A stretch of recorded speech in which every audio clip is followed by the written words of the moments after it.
Hello बच्चों, चलिए प्रश्न को पढ़ते हैं। एक उत्तल लेंस द्वारा सूर्य का प्रतिबिंब लेंस से 10 सेंटीमीटर की दूरी पर बनता है। प्रतिबिंब कहाँ बनेगा यदि उसी क्षमता का दोगुने द्वारक वाला लेंस लिया जाए तथा उतने ही द्वारक का दुगुनी क्षमता का लेंस लिया जाए। चलिए बच्चों, सबसे पहले हम लिख लेंगे मूल अवधारणा। मूल अवधारणा जिस पर कि बच्चों यह प्रश्न आधारित है।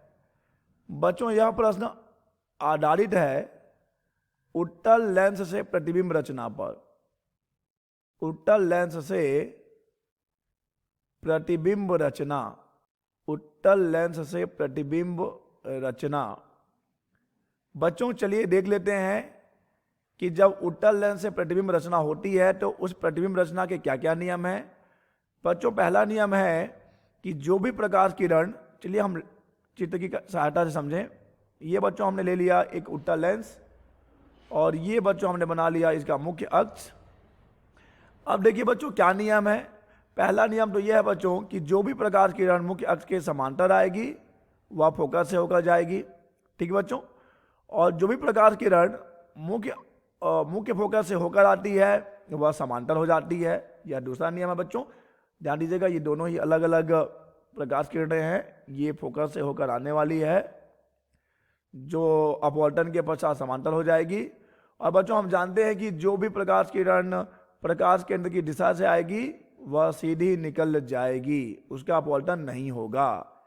ठीक है बच्चों। चलिए इस मूल अवधारणाओं की सहायता से इस प्रश्न का उत्तर करते हैं। बच्चों प्रश्न में कहा गया है कि एक उत्तल लेंस द्वारा सूर्य का प्रतिबिंब लेंस से 10 सेंटीमीटर की दूरी पर बनता है। बच्चों ये हमारा उत्तल लेंस, ये हमने एक ले लिया उत्तल लेंस और ये उसका मुख्य अक्ष हो जाएगा। अब देखिए बच्चों, चूंकि सूर्य बहुत ही दूर है, हम कह सकते हैं कि सूर्य जो है अनंत दूरी पर है, तो वहां से आने वाली प्रकाश किरणें तो मुख्य अक्ष के समांतर आएंगी। ठीक है बच्चों। तो यह कहाँ पर मिलेंगी? फोकस में मिलेंगी। अतः बच्चों प्रतिबिंब कहाँ बन रहा है? प्रतिबिंब बन रहा है मुख्य फोकस पर। और हम जानते भी हैं बच्चों कि उत्तल लेंस के लिए जब वस्तु अनंत पर होती है तो प्रतिबिंब बनती है मुख्य फोकस पर। ठीक है बच्चों। प्रतिबिंब कहाँ बनता है? मुख्य फोकस बनता है। तो चूंकि सूर्य है अनंत पर यानी बहुत दूर, तो उसका प्रतिबिंब बन रहा है इसके फोकस पर। अतः बच्चों प्रश्न में इस लेंस की फोकस दूरी दे दी गई है। फोकस दूरी दे दी गई है 10 सेंटीमीटर। 10 सेंटीमीटर ये फोकस दूरी है बच्चों। ठीक है। अब देखिए बच्चों, हम जानते हैं लेंस की क्षमता उसकी फोकस दूरी का व्युत्क्रम होती है, लेकिन यहाँ पे एफ मीटर में है। अगर हम एफ को सेंटीमीटर में लिखें तो ये 100/f हो जाएगा। तो बच्चों इस लेंस की क्षमता कितनी हो जाएगी? क्षमता हो जाएगी P बराबर 100/10। ठीक है बच्चों। तो यहाँ से 10 और ये हो जाएगा 1 0, कहानी खत्म। तो P का मान आ जाएगा बच्चों यहाँ पे 10 डाईऑप्टर। 10 डाईऑप्टर। चलिए बच्चों, अब हमसे प्रश्न कह रहा है कि उसी क्षमता का दुगुना द्वारक वाला लेंस लिया जाए तो फिर प्रतिबिंब कहाँ बनेगा? तो देखिए बच्चों, ये हमारा लेंस, ये हमने बना लिया इसका मुख्य अक्ष।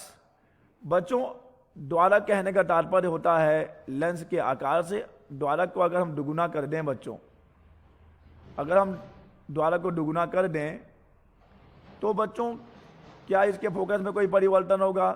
तो जवाब है बच्चों, लेंस के द्वारक को दुगुना करने पर उसके फोकस में कोई परिवर्तन नहीं होगा।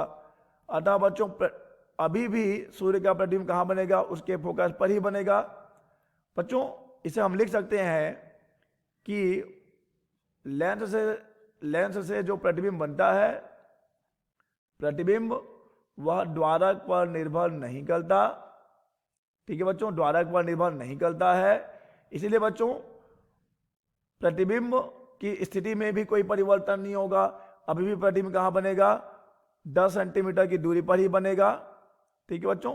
तो हमारे इस पहले प्रश्न का पहले भाग का उत्तर हो जाएगा कि जब हम उसी क्षमता का दुगना द्वारक वाला लेंस लेंगे तो अभी भी प्रतिबिंब 10 सेंटीमीटर की दूरी पर ही बनेगा, अर्थात मुख्य फोकस पर ही बनेगा।